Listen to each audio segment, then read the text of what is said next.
sumamente peligroso y esto lo hemos dicho siempre, sobre todo quien habla. Pero dura lex, sed lex, la ley está dada y hay que cumplirla y es de carácter obligatorio para todos los peruanos y los residentes también en el territorio nacional. Eso es así en cualquier Estado de Derecho. Pero es peligroso. Mientras no se declare la inconstitucionalidad de la norma, es de estricto cumplimiento. En estos momentos, mientras salía la declaración del congresista Martínez, buscaba dónde está, y no lo logro hallar. Y esa es la principal preocupación que vamos a tener por la cantidad de partidos que van a existir en la cédula de votación. Se temía que sean 50 partidos. Se temía, porque era un pavor el que generaba tener tanto partido político. Ahora solamente serán 41. Pero mi pregunta cae de madura entonces en la siguiente entrevista que vamos a sostener a continuación con el integrante del Pleno del Jurado Nacional de Elecciones, representante del Colegio de Abogados de Lima, el doctor Willy Ramírez, a quien lo tenemos aquí en la cabina de Exitosa. Doctor Ramírez, buenos días. Hola Pedro, buenos días. Buenos días. Yo quiero partir por la primera pregunta. ¿Qué va a pasar con los partidos que estaban en proceso de inscripción tras la convocatoria ya a estas elecciones que hizo la presidenta el día de ayer y que a la fecha están 41 partidos políticos habilitados para participar? Bueno, ahí, Ali, la ley de organizaciones políticas establece que su trámite continúa todavía, ¿no? Hasta el día 12 de abril. Sin embargo, el reglamento del registro de organizaciones políticas establece que quedan fuera. Entonces hay un aparente conflicto de normas, pero entre una ley y un reglamento, bueno, lo que prima es la ley, ¿no? Entonces, a ver, en buen cristiano, hasta el 12 de abril podría, que es un año antes exacto del siguiente proceso electoral, podría finalmente incorporarse más partidos para las elecciones del próximo año. Hasta el 12 de abril de este año, sí. Podríamos llegar a los 50 partidos. Eso es lo que establece la ley de partidos políticos o ley de organizaciones políticas. ¿Y cuántos partidos realmente están en proceso de esta inscripción? Bueno, están alrededor de 33, pero los que podrían pasar están entre 3 y 5. ¿Y por qué no pasarían todos? Bueno, ¿por qué? Porque hay una serie de requisitos que se tienen que cumplir, ¿no? Y los que han logrado avanzar hasta la publicación de síntesis y tachas son entre 3 y 5, ¿no? Eso ya lo veremos nosotros como pleno del jurado cuando llegue en apelación. Aún no lo vemos. Nosotros eso está en la primera instancia todavía, que es el registro de organizaciones políticas. Esa es la primera instancia. O sea, en el mejor de los casos nos quedaremos con 41 partidos. ¿En el peor de los casos llegaremos a 45? Alrededor de 44 o 45, ¿no? Para las elecciones 2026. Exacto. Y el Congreso de la República, además, viene aprobando normas. Y ayer yo escuchaba al congresista Rospigliosi mencionar que el Parlamento aún podría modificar ciertas reglas electorales hasta el 12 de abril. ¿Esto es posible? La intangibilidad electoral también es hasta un año antes de la fecha de la elección. Estamos hablando del 12 de abril también de este año. Entonces, hasta el 12 de abril de este año se pueden hacer modificaciones a las normas electorales. Y haciendo un juicio de valor, doctor Ramírez, como integrante del Jurado Nacional de Elecciones, ¿han podido ver si las normas que está aprobando el Congreso en sentido electoral son favorables? Bueno, hay algunas normas acertadas. ¿Cómo cuáles? Ojo, es mi punto de vista. Que las cédulas sea una sola. Ya, porque si eran dos, eso inducía obviamente a error. ¿Por qué? Porque el elector iba a estar mucho más confundido de lo que ya está, ¿no? Bueno, yo haciendo un ejercicio rapidito con esta hoja 4 no encontré el partido que tenía en la cabeza, por ejemplo. Claro, otra norma favorable es que la versión final del padrón electoral va a ser aprobada 6 meses antes, ¿no? Pues ya no un año antes que se cierra, sino ahora es 6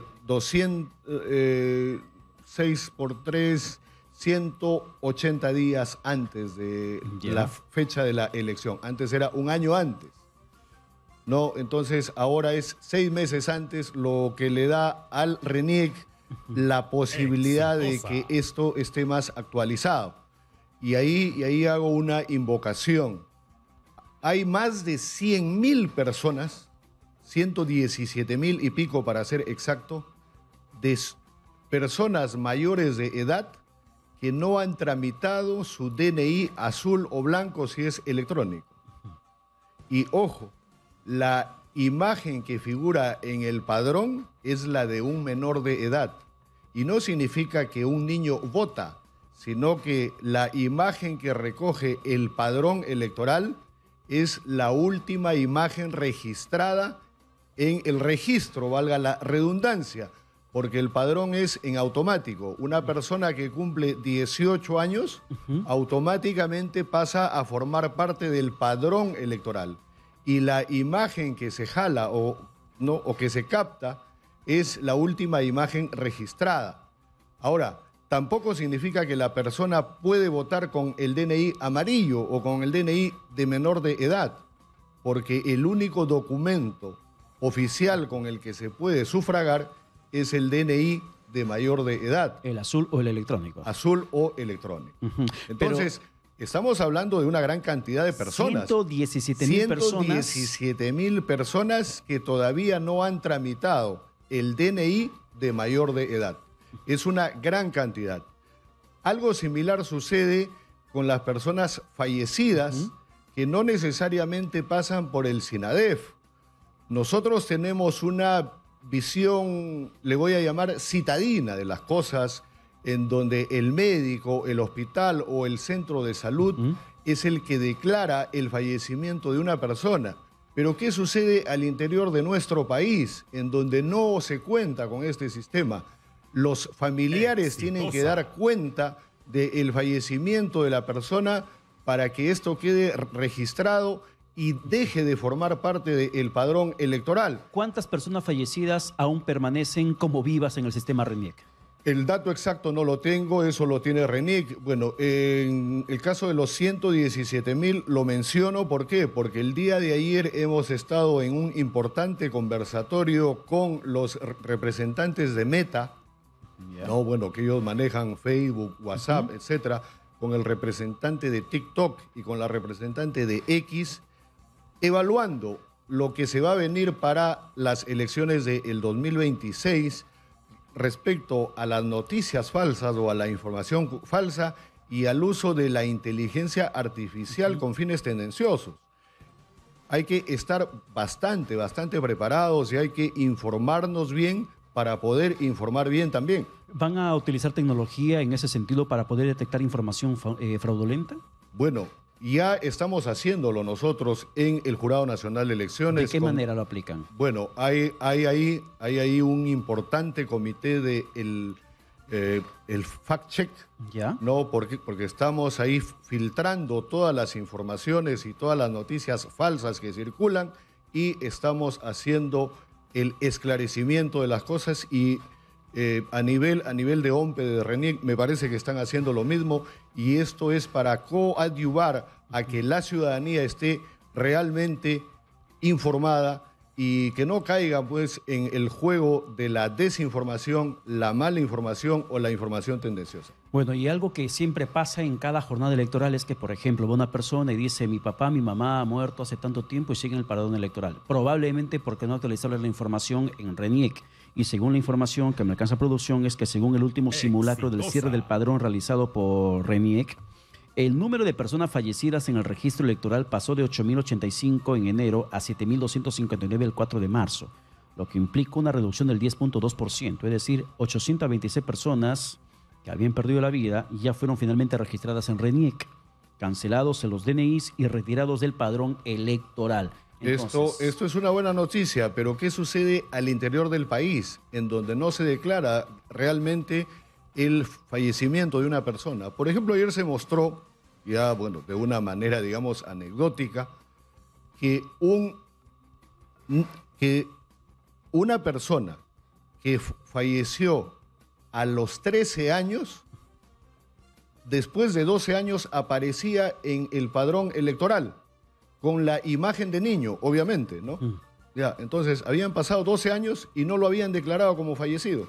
Entonces, aparece en el padrón, está fallecido y tiene la imagen de niño. O sea, es un tema también de trámite que se tiene que hacer, o las instituciones mismas a nivel regional tienen que trabajar bastante en eso. Sin embargo, doctor Ramírez, yo quiero pedirle su opinión sobre la forma como es que el Congreso terminó aprobando una modificación en el cronograma que ustedes habían establecido respecto al tema, por ejemplo, del límite para las alianzas políticas. Se había puesto como primera fecha límite el 12 de mayo, luego entiendo la ampliaron a mediados de julio, pero la Comisión de Constitución logró llevar al Pleno un dictamen en la que establecen el 2 de agosto. El Congreso aprobó que sea el 2 de agosto la fecha límite para que los partidos formen alianzas. Sí, bueno, esto nos obliga a que las fechas ya a partir del 2 de agosto estén más apretadas. Ya, bueno, pero la ley es la ley y hay que cumplirla, ¿no? Ya, hay que cumplirla, pero ¿quién hace el cronograma? ¿El Congreso o el jurado?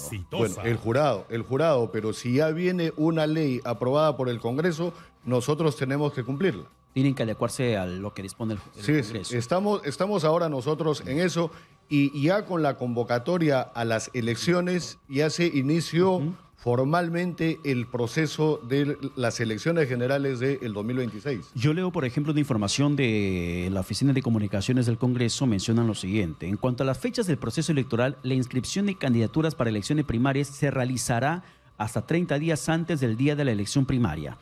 Las organizaciones políticas podrán solicitar la inscripción de modificaciones en su normativa interna hasta 60 días posteriores a la fecha límite para la convocatoria de elecciones generales.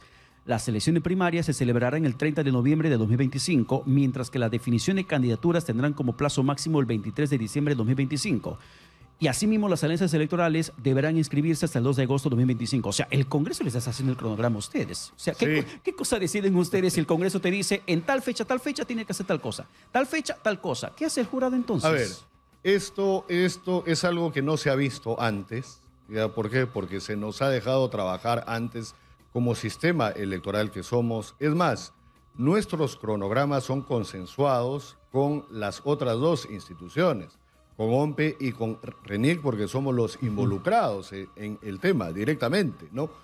Pero ahora que ya es una ley de la República, tenemos que cumplirla y estamos ajustando nuestros cronogramas y sobre todo ya con la convocatoria, esto es formal y es oficial y estamos haciendo los ajustes necesarios y bueno, nosotros estimamos que para la próxima semana ya estará el cronograma definitivo, ¿no? Según las fechas impuestas por el Congreso. Claro, sí. ¿Y no les está restando autonomía el Congreso? Exitosa. De cierta manera, sí, pero es una ley de la República. Ojo, aclaro, el Jurado Nacional de Elecciones no da las leyes y hemos sido duramente criticados por el exceso de partidos políticos cuando lo único que el jurado hace es cumplir con una ley que fue modificada en el año 2019. Ahora se ha restituido el 3% de las firmas del padrón electoral, pero el daño ya está causado y lo estamos viviendo. ¿Y para la democracia no es peligroso que un poder político se inmiscuya en la autonomía de los entes electorales? Es sumamente peligroso y esto lo hemos dicho siempre, sobre todo quien habla, pero dura lex, sed lex, la ley está dada y hay que cumplirla y es de carácter obligatorio para todos los peruanos y los residentes también en el territorio nacional. Eso es así en cualquier Estado de Derecho. Pero es peligroso. Mientras no se declare la inconstitucionalidad de la norma, es de estricto cumplimiento. Y doctor Ramírez, ¿y qué va a pasar con el tema de los peruanos en el extranjero? Se ha publicado hace unos días la norma del voto digital. ¿Cómo la van a adecuar ustedes? Bueno, ahí hay una responsabilidad directa de OMPE, básicamente, porque ellos ven la parte, digamos, operativa del proceso. Bueno, yo tengo entendido que están avanzando, hay algunos pilotos al respecto, pero esto, según la norma, es de una implementación progresiva, ¿no? Esperemos que funcione. ¿Por qué? Porque no se puede negar tampoco que ya estamos inmersos en un mundo y en una sociedad digital, pero el tema de la informatización o de la digitalización debe también ir a la par con la seguridad jurídica por un lado y con la seguridad digital o informática por otro lado. Si una de las dos falla, esto definitivamente no funciona. Claro que sí, pero también nos preocupa algo en sobremanera. El Congreso, por ejemplo, tiene la intención de determinar que las actas de sufragio no se eliminen hasta después de un mes. Las cédulas. Claro, las cédulas. Bueno, ahí al respecto nosotros hemos enviado un proyecto de ley en donde se conserve por un plazo razonable. ¿Cuál es el plazo razonable? Bueno, si no me equivoco es 5 días, una semana como máximo. ¿Y por qué? Porque ¿qué pasa si, por ejemplo, ya la fórmula presidencial o la lista congresal ya asume funciones y alguien por ahí quiere impugnar el tema sobre la base del reconteo de votos y que se revisen las cédulas de votación? Ya han asumido funciones. Entonces, el plazo tiene que ser realmente razonable, ¿no? Y el plazo razonable para aquellos que tienen la experiencia del presunto fraude del 2021, dicen, bueno, que hace entonces un mes para poder revisar y hacer reconteo de votos. Ese reconteo de votos también debe ser en casos muy puntuales, ¿no? Ya, bueno, cuando se anulen las actas por algún error material, que es lo que yo tengo entendido, están intentando normar en la Comisión de Constitución. No sé si eso ya pasó al Pleno. Y qué bueno que así sea, vea. ¿Sabe por qué? Porque por un error material a veces se anula toda una mesa de votación. Ya estamos hablando de 300, 400 votos por un error material. Oiga, si el error es material, hay que revisar entonces cuál es el error. Error en la suma, error en el conteo de votos. ¿Y para eso necesitas un mes? No, pues necesitas un día, necesitas unas horas, etc. ¿Qué pretendería el Congreso de aprobar esa norma? No, es que ahí hay ese discurso trillado del supuesto fraude del año 2021. Ojo, yo no formé parte del Jurado Nacional de Elecciones, pero sí me he tomado, no es la molestia, el trabajo, sí, de investigar, de indagar y de documentarme, y no existió tal fraude.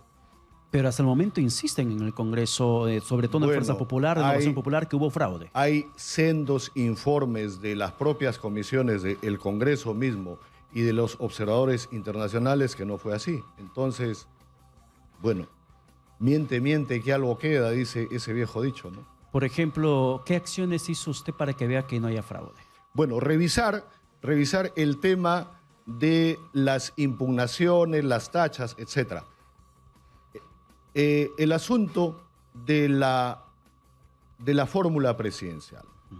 Nadie menciona, por ejemplo, que una organización política que es la que precisamente alega fraude, en el 2016 participó también con un solo vicepresidente. Porque así está establecido en la Ley Orgánica de Elecciones, que si uno de los dos vicepresidentes es excluido o tachado, la fórmula continúa. Y eso no inhabilita o no saca de carrera a la fórmula presidencial, mal llamada plancha presidencial. Ojalá que esta situación de inestabilidad prontamente acabe en nuestro país. Doctor Ramírez, muchas gracias por estar con nosotros. Bueno, ya se convocó formalmente a las elecciones, ya inició el proceso de las elecciones generales del 2026. Bueno, yo, igual que usted, creo que ya están calmándose las aguas. Ojalá. Y hay que poner por encima de todo al Perú. Bien, muchas gracias por estar con nosotros. Ha sido Willy Ramírez, abogado, representante del Colegio de Abogados de Lima en el Pleno del Jurado Nacional de Elecciones. Pausa y regresamos.